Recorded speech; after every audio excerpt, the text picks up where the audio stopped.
আজ আপনাদের সম্মুখে একটা প্রশ্নের উত্তর নিয়ে হাজির হয়েছি। সেটা হলো কি মুরাকাবা। এই মুরাকাবাটা কোরআন হাদিসে আছে কি না, এবং বর্তমান সময়ে যে আপনার ইউটিউবের মাধ্যমে আমরা শুনতে পাচ্ছি যে মুরাকাবা মানে করা যাবে না, বা মুরাকাবা অনেকজন অনেক রকমের ব্যাখ্যা দিচ্ছে। তো সেই সম্পর্কে সঠিক মুরাকাবা এটা কোরআন হাদিসে আছে কি না এবং মুরাকাবাটা কি সেই সম্পর্কে আলোচনা করব। তো আল্লামা রুহুল আমিন বশির রহমাতুল্লাহ আলাইহি মুরাকাবা সম্পর্কে সুন্দরভাবে তিনি ব্যাখ্যা দিয়েছেন। কিতাবের নাম তরিকতে দরফন মালফুজাত সিদ্দিকিয়া। এই কিতাব থেকে আমরা দেখব যে আপনার মুরাকাবা মানে সম্পর্কে। তো এই কিতাবের মধ্যে মুরাকাবা সম্পর্কে বলা হয়েছে যে আপনার 33 পৃষ্ঠাতে লিখেছেন যে কুরআন শরীফ সূরার নাম আল ইমরান, আল্লাযীনা ইয়াযকুরুনাল্লাহা কিয়ামান ওয়া কুউদান আলা জুনুবিহিম ওয়া ইয়াতাফাক্কারুনা ফি খালকিস সামাওয়াতি ওয়াল আরদ। সূরা আল ইমরান কোরআন শরীফের মধ্যে বলে, যারা দাঁড়িয়ে বেসিয়া বা পার্শ্বদেশের উপর শয়ন করে খোদা তাআলা জিকির করেন, আকাশ সকল ভূতলের সৃষ্টি কৌশল এবং সম্বন্ধে ধ্যান করেন। ইমাম রাজি লিখেছেন, উপরোক্ত আয়াতের দুটো প্রকার মর্ম হইতে পারে। প্রথমটা, মানুষের প্রতিক্ষণে খোদা তাআলা জিকির করা কর্তব্য, কেন মানুষ হয় দাঁড়িয়ে থাকে বা না হয় বসে থাকে, না হয় শায়িত থাকে। তো খোদা তাআলা যখন উক্ত 3 সময় জিকির করবার কথা বলেছেন, তখন নিশ্চয়ই প্রত্যেক সময় আপনার জিকির করবার কথা বলেছেন।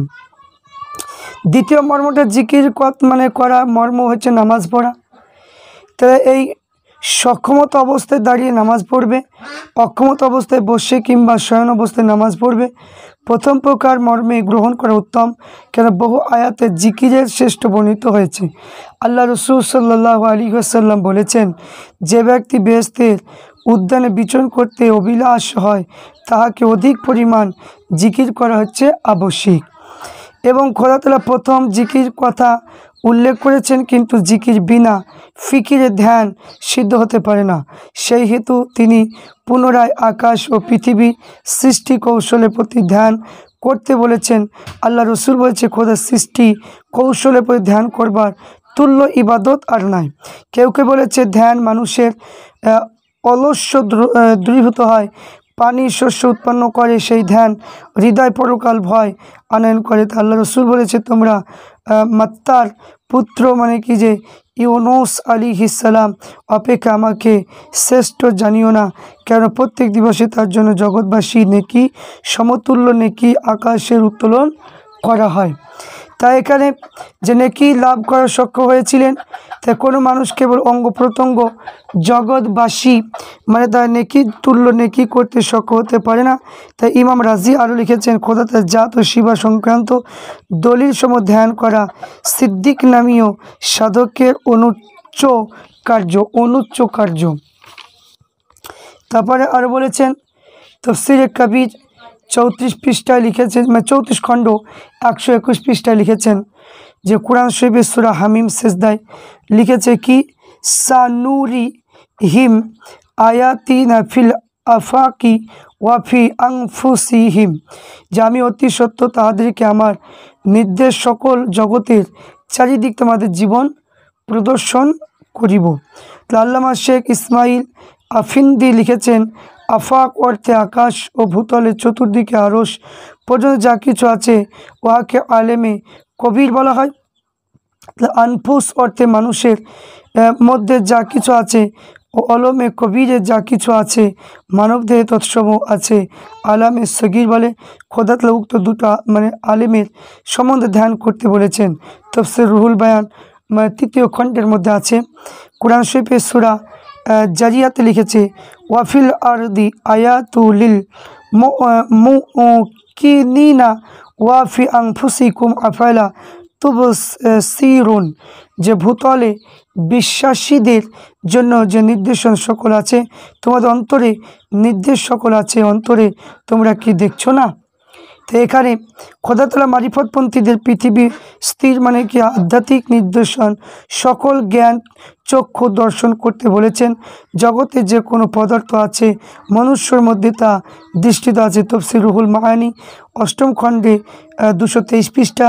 সহিহ বুখারী কি নির্জন বাস তাহার হজরতের জন্য প্রীতিজনক করা হয়েছিল। আল্লাহ রসুল নবুয়ত প্রাপ্ত হওয়ার আগে নির্জন বাস ভালোবাসতেন, তাই তিনি হীরা নামক পর্বতে গুহায় একা অনেক সময় অতিবাহিত করতেন। তা আল্লামা কাস্তালানি বলেছেন যে হাদিসে প্রমাণিত হয় যে নির্জন বাস কার্য, কেননা উহা হৃদয় পার্থিব কামনা বিচ্ছিন্ন খোদা তাআলা ধ্যানে সংলগ্ন হয়।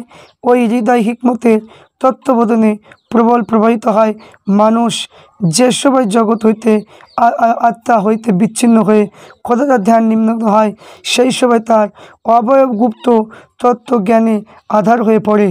আল্লাহ রসুল সাল্লাল্লাহু আলাইহি ওয়াসাল্লাম খোদার ধ্যানে মগ্ন হবার জন্য নির্জন পর্বতে গুহায় অবস্থিত করতেন। তাই কাস্তালানি 2য় পৃষ্ঠায় লিখেছেন, ইমাম খাত্তাবি বলেছেন হযরত সাল্লাল্লাহু আলাইহি ওয়াসাল্লাম নির্জন গুহায় থাকতে ভালোবাসতেন। তাই এই অন্তঃকরণে নিঃসন্দেহভাবে খোদা তাআলার ধ্যানে নিমগ্ন হওয়া তিনি মানবীয় হাবভাব হইতে বিচ্ছিন্ন হতেন, তাহাই অন্তরে পরকাল ভয়ে পরিপূর্ণ হয়। অধিকাংশ আলেম বলেছেন মারিফতের জ্যোতি আকর্ষণ করবার উদ্দেশ্য নির্জন বাসের জন্য আদিষ্ট হয়ে থাকে। আইনি 1ম খণ্ড 72 পৃষ্ঠায় লিখেছেন। তাই এখানে তরিকতপন্থী ধ্যান করাকে ফিকির মোরাকাবা বলে থাকেন। তাই অভ্যন্তরিক লতিফা সম্বন্ধে ধ্যান করা সাইরে আনোয়ারে আনফুসি বলেন। তাই বাহ্যিক জগতের সম্বন্ধে ধ্যান করাকে সাইরে আনোয়ারে আফাকি বলে।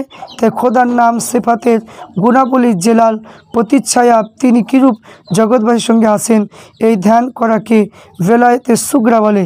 তাহলে খোদা তাআলা কিরূপ মানুষের নিকটে আছেন, তিনি যে নেককার ভালোবাসেন, তাই মানুষ কি আলোকিত প্রসারিত করেন, তাকে জাহিরি নাম সিফাত সম্বন্ধে ধ্যান করাকে বেলায়েতে কুবরা বলেন।